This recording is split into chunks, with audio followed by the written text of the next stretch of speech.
श्री कृष्ण जन्माष्टमी की कथा। द्वापर युग में पृथ्वी पर राक्षसों के अत्याचार बढ़ने लगे।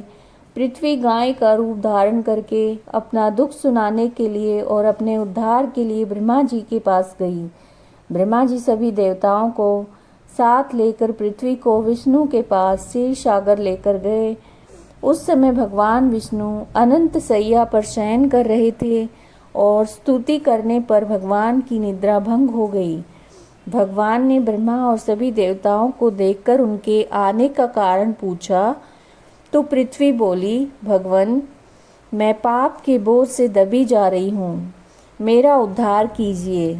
यह सुनकर विष्णु बोले, मैं ब्रिज मंडल में वसुदेव की पत्नी देवकी के गर्भ से जन्म लूँगा।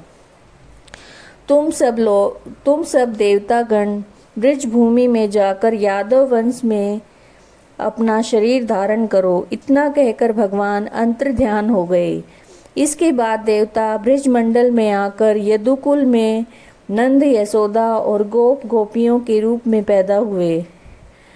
द्वापर युग के अंत में मथुरा में उग्रसेन राजा राज करते थे और उग्रसेन के पुत्र का नाम कंस था।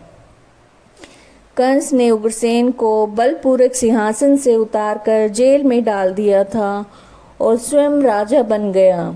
कंस की बहन देवकी का विवाह यादव कुल में वसुदेव के साथ निश्चित हो गया।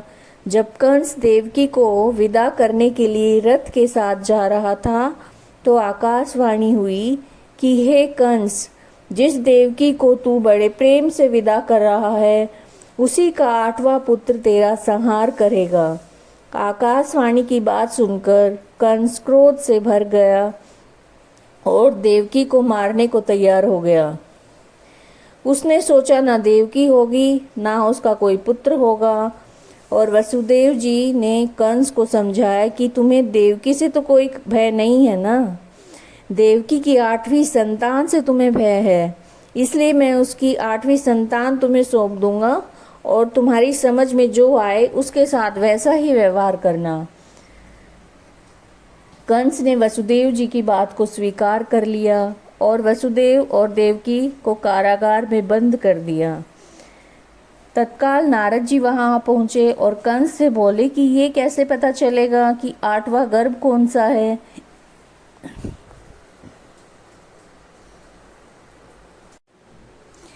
गिनती प्रथम से या फिर अंतिम गर्भ से शुरू होगी।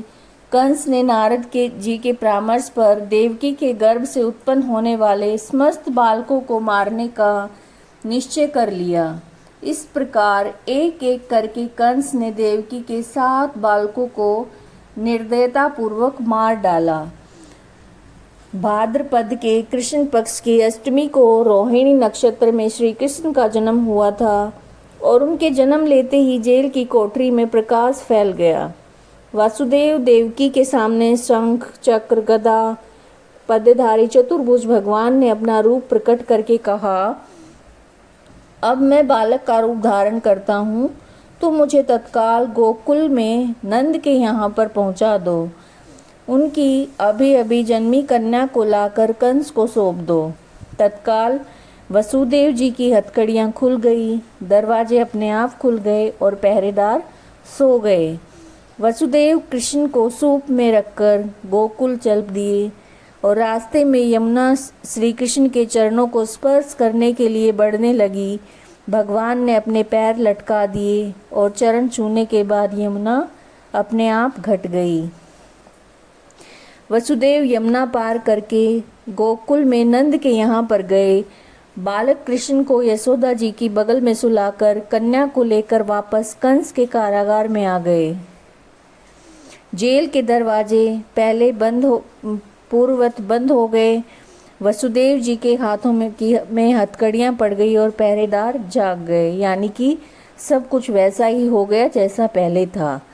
कन्या के रोने पर कंस को खबर दी गई कि कंस ने कारागार में आकर कन्या को लेकर पत्थर पर पटक कर मारना चाहा, परंतु कंस के हाथ से छूटकर वो आकाश में उड़ गई और देवी का रूप धारण करके बोली, हे कंस, मुझे मारने से क्या लाभ है, तेरा शत्रु तो गोकुल में पहुंच चुका है।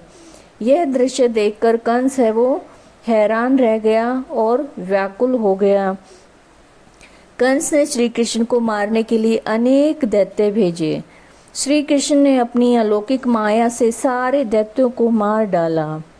बड़े होने पर कंस को मारकर उग्रसेन को राजगद्दी पर बिठाया। श्री कृष्ण की पुण्य जन्म तिथि को तभी से सारे देश में बड़े हर्ष उल्लास से इसे मनाया जाता है। कृष्ण जन्माष्टमी के रूप में इसे मनाया जाता है।